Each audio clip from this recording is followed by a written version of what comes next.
워싱턴, 베이징, 도쿄, 모스크바 등호 쌓인 연합뉴스. 이승우, 김진방, 김정선, 유철종 특파원 등호 쌓인 올해는 스트롱맨의 전성기였다. 미국 우선주의를 강하게 밀어붙여 국제사회를 긴장하게 한 도널드 트럼프 미 대통령. 중국에서 절대 권력 지위에 오른 시진핑. 중국 국가주석. 연이은 총선 압승으로 전쟁 가능 국가로의 개헌을 꿈꾸는 아베 신조. 일본 총리. 내년 대선에 출마해 사실상 네 번째 대권을 꿈꾸는 블라디미르 푸틴 러시아 대통령 등이 그 주인공들이다. 스트롱맨 전성기 불땡긴 트럼프 국제적 긴장 조성. 미국이라는 초강대국의 트럼프 대통령은 말 그대로 무소불위다. 미국을 다시 위대하게라는 슬로건으로 당선된 뒤 미국 우선, 어메리카 퍼스트, 깃발 아래 미국과 세계 질서의 재편을 강요하고 있고, 이는 상대국들엔 엄청난 고통과 갖은 불이익으로 이어지고 있다.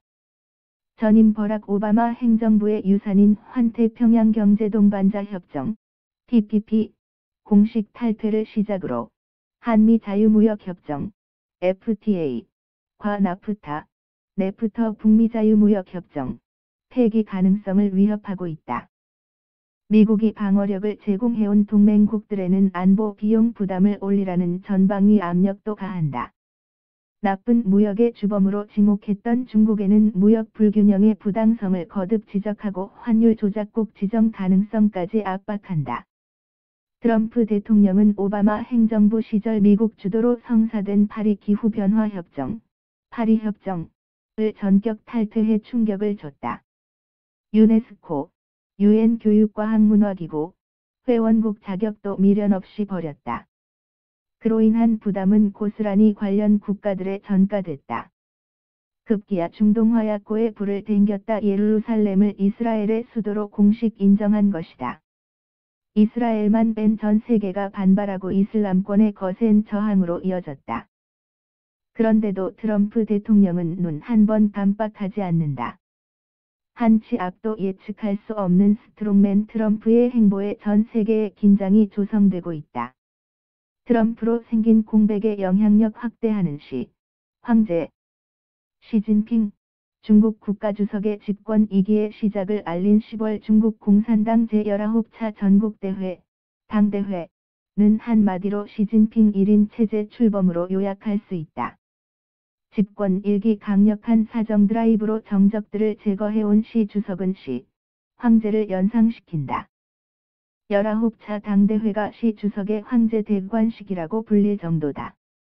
시 주석의 이름을 딴 시진핑 신시대 중국 특색 사회주의 사상이 공산당 당장, 당헌에 올려짐으로써 시진핑은 마오쩌둥, 사상과 덩샤오핑, 이론의 두 주인공급이 됐다. 시 주석은 중국의 최고 권력기관이라고 할 공산당 중앙위원회 정치국 25명의 측근을 대거 포진시켜 누구도 시 주석에게 제동을 걸 수 없게 됐다.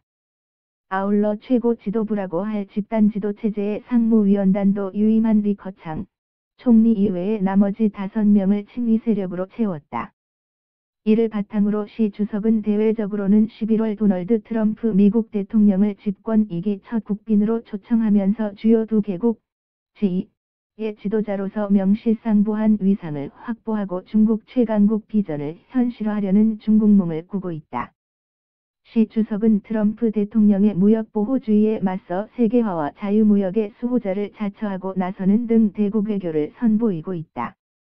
시 주석은 스트롱맨의 길을 성큼성큼 가고 있다. 새 연임 향한 아베, 전쟁 가능한 일본 개헌 깃발 들고 전진. 아베 신조, 일본 총리는 연초부터 잇따라 불거진 사학 스캔들로 위기에 몰렸지만 지난 10월 북한의 핵실험 미사일 발사 도발을 적극 활용해 총선에 압승함으로써 일본의 스트롱맨으로 자리 잡았다. 이제는 전쟁 가능국을 향한 개헌 작업에 몰입하고 있다.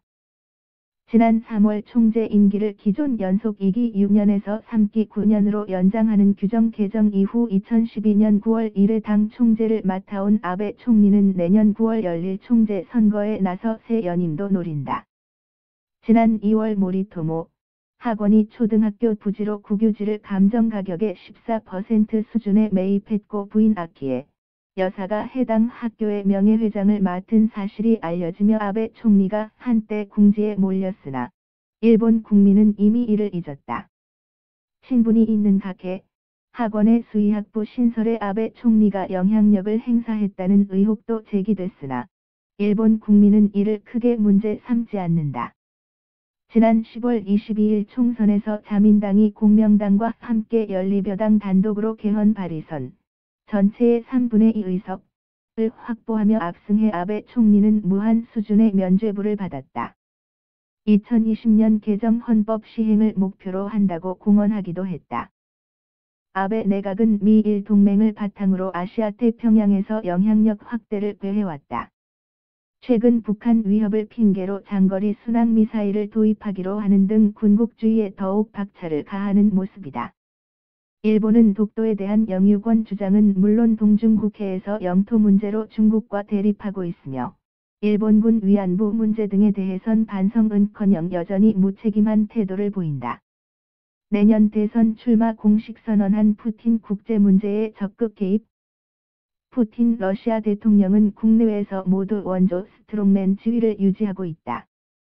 집권 3기가 끝나가는 시점에도 식지 않는 높은 국내 지지도를 기반으로 시리아 내전, 우크라이나 분쟁, 한반도 위기 등의 국제 현안에서 목소리를 높이고 있다.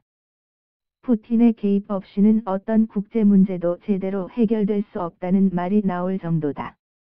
2000년 처음 대통령직에 취임한 푸틴은 2008년 헌법상의 새 연임 금지 규정에 밀려 총리로 물러났다가 2012년 대선을 통해 임기가 6년으로 늘어난 대통령직에 복귀했다.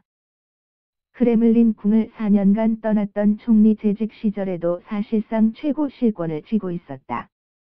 그가 예상대로 내년 대선에서 승리해 2024년까지 통치하면 30번지년 이상 권좌를 누린 요시프 스탈린 옛소련 공산당 서기장에 이어 러시아 현대사의 두 번째 장기 집권자가 된다. 푸틴은 대내외적으로 스트롱맨의 힘자랑을 지속해왔다. 2014년 친서방 노선을 채택한 우크라이나의 크림반도를 전격 병합한 것이 단적인 사례다. 우크라이나에서 분리 독립을 선포하고 정부군과 무장투쟁을 시작한 우크라 동부지역 친러시아 반군들을 지원하며 친서방 정책을 추진하는 페트로 포로시엔코 우크라이나 대통령의 발목을 잡고 있다. 푸틴 대통령은 또 시리아 내전에도 무력 개입하며 중동권 영향력 유지 확대에 나섰다.